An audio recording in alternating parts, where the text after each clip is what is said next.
Faster than a speeding bullet. More powerful than a locomotive. Able to leap tall buildings at a single bound. Look, up in the sky. It's a bird. It's a plane. It's Superman. Kellogg's Pep. P-E-P, Pep. Kellogg's Pep, the Sunshine Cereal, presents The Adventures of Superman.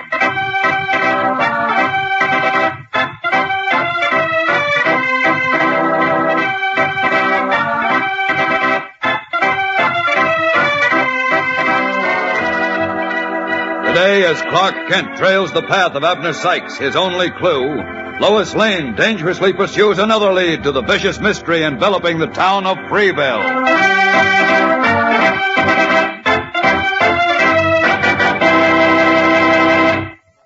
Hello there, gang. This is your pal Dan McCullough. You know, Barney Google's been in the comic strips for a long, long time. Why, somebody even wrote a song about him once, so he's bound to be one of the favorites in that new series of comic buttons Kellogg's Pep is putting out. Maybe you've already got him in your collection.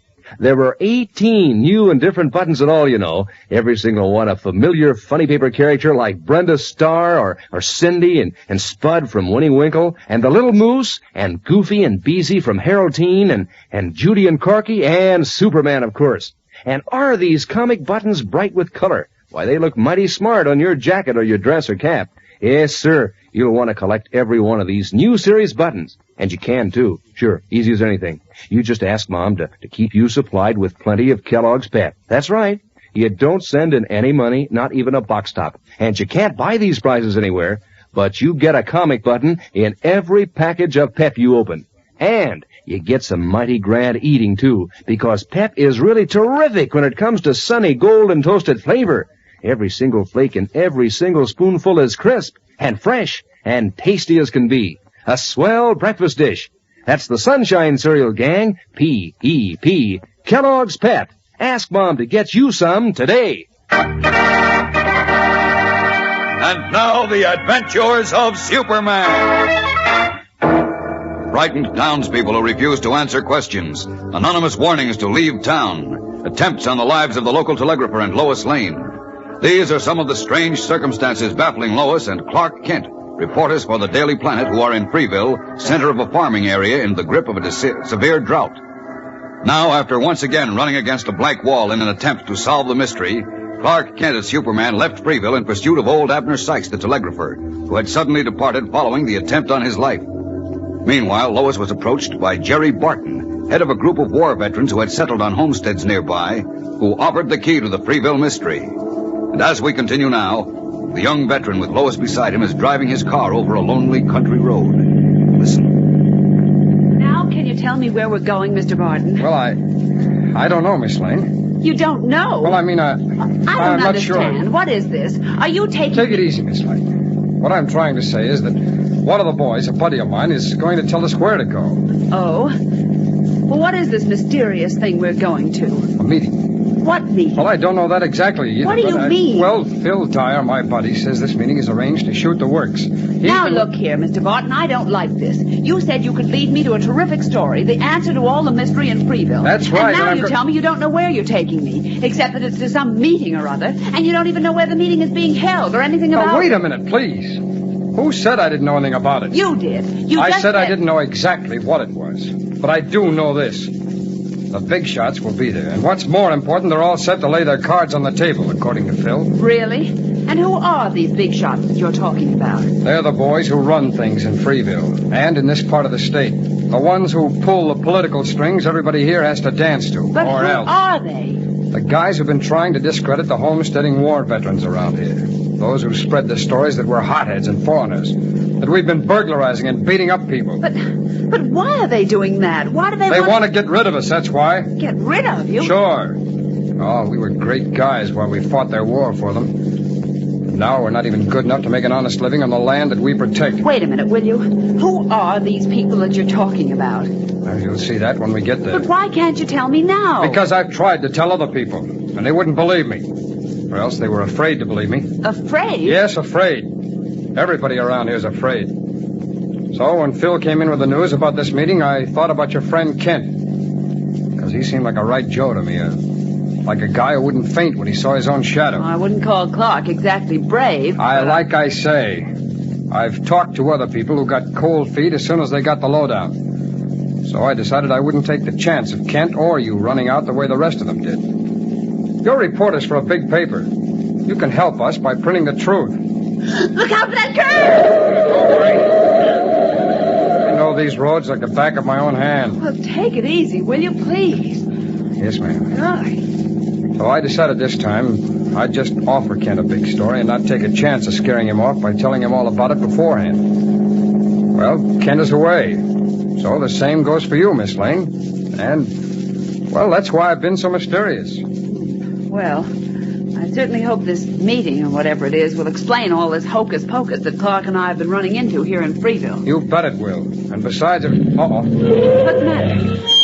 What are you stopping for? There's a car parked at the foot of the hill. See it? No, I don't see any car. It's pulled off the road on the right. Almost hidden by the brush there. You see it now? Oh, yes. Well, what about it? Well, we're getting near the meeting place now, so we've got to be careful. Someone may be posted in that car as a guard. I see. Well... No, it's okay. How do you know? Oh, I recognized it as Phil Dyer's car. He said he'd be waiting near where the woods started. I just had to be sure. Well, of course. Look, is this meeting closed to you veteran homesteaders? Oh, and how? Then who are the people who... Wait a minute. Now be quiet, please. I don't see your friend. No, he's not in the car. Must be nearby somewhere. Well, I'll give him the whistle. Okay, Jerry. Drive in here off the road. Why, he must have been behind that tree all the time. Uh-huh. Check, Phil. Hold on, Miss Lane. It's going to be a little bumpy. Okay, I'm set. Okay, hold it, Jerry. Get him, motor. Right. Okay. Get out, pal. From here in, you walk. Okay. Come on, Miss Lane. All right. Go ahead. Well, it sure took you long enough to get here, Jerry. Oh, sorry, Phil. I had to wait for Miss Lane at her hotel. Oh, Miss Lane, this is Phil Dyer. How do you do, Mr. Dyer? How do you do? Look, Jerry, Huh? I don't get this. I thought you were bringing that Daily Planet reporter, Clark Kent. Why, Clark Kent had to go somewhere, so I came instead. You see, You came instead. Holy smokes, Jerry, are you off your nut? This is no job for a I girl. know, Phil, Look, but Mr. Dyer, this girl has been on plenty of tough assignments. Not as dangerous as this. Even more dangerous than this. You see, I'm a Daily Planet reporter, too. I don't care. This is tough business, and we can't let you take the chance. Oh, of now, don't be silly. I'm not. I'm just Oh, thinking... cut it out, Phil. You know that what we need is a reporter for a big city newspaper who isn't afraid to go out after the truth, who isn't scared to print it. Right, but a girl. This job is too dangerous, Will I you tell stop you. I had to repeating bring her, that? Phil. There's no telling when Ken will be back, and I didn't dare wait. Well, you said this meeting was going to be today at noon, didn't you? That's right, All but right, then. Let's stop wasting time and get to work. According to my watch, it's 11:15. Well, all right. I still don't like it, but if it's okay with you, It's Jerry. okay. Now, what do we do, Phil? Well, you start hiking along a narrow trail through these woods that starts at a point about 50 feet up ahead. Uh-huh. You follow the trail, and after you've gone about a mile and a half, Mile you'll and a come to a stream. Okay. Follow that stream until it brings you out into a big clearing. Yeah. That's where the meeting's being held. Okay, I got it. Come on, Miss Lane. Now, wait a minute. Before we go, can't you give me some idea of what this meeting is about, Mr. Dyer? You'll see when you get there. Now, be careful, Jerry, because they'll be on the lookout for any outsiders, and if you get caught, well, it might be too bad. I know. Don't worry. We'll be careful. Who will be on the lookout? You'll find that out, too, Miss Lane. But look, Save it, as Miss long- Lane, please. We've got to get started now. So long, Phil. See you later. Right. And good luck to both of you. Thanks. And remember, be careful. Okay. Come on, Miss Lane. Lead the way. I'm right behind you.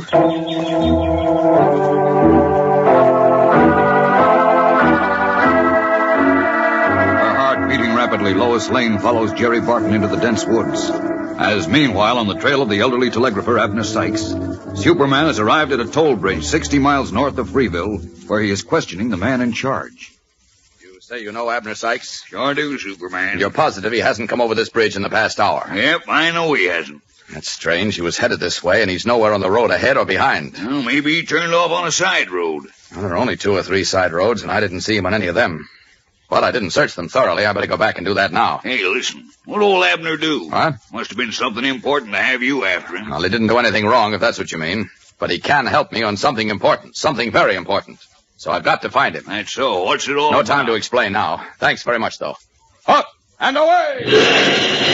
Lucifer jumped right up into the sky.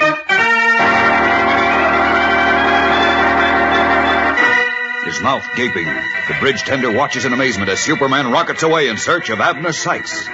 Will he find the old telegrapher? And meanwhile, what of Lois Lane and Jerry Barton on their hazardous mission in the woods? We'll be back in a moment with the exciting climax of today's episode. So stand by.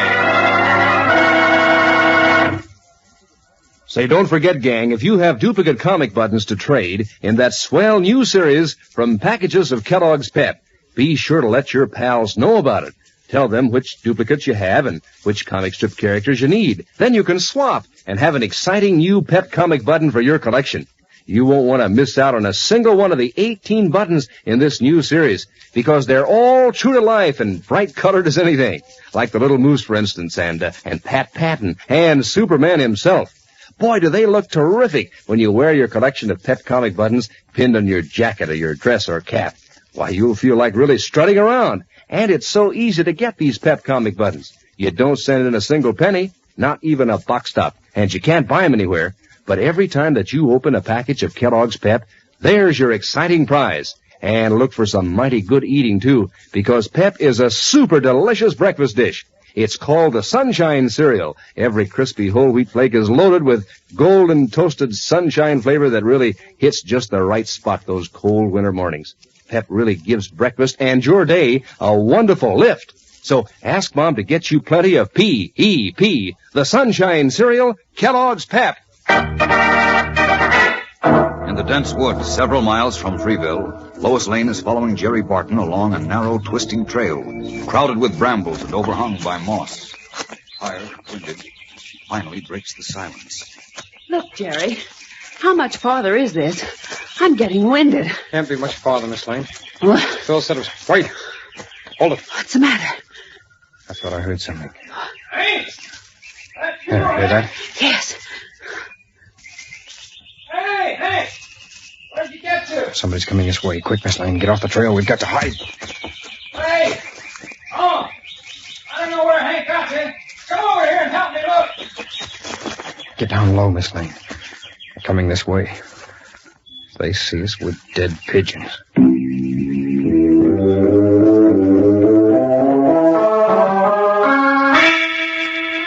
Crouching in the thick brambles and damp moss, Lois Lane and Jerry Barton hold their breaths as the unseen men converge toward them. Will Lois and Jerry be discovered? What is the mysterious meeting which the war veterans is so eager to have Lois overhear? While Superman, many miles away, searches for Abner Sykes, whom he believes holds the key to the Freeville mystery. Tomorrow's episode is packed with thrills and suspense, so be sure not to miss it. Tune in, same time, same station. And remember, for breakfast, it's Kellogg's Pep. For excitement, the adventures of Superman.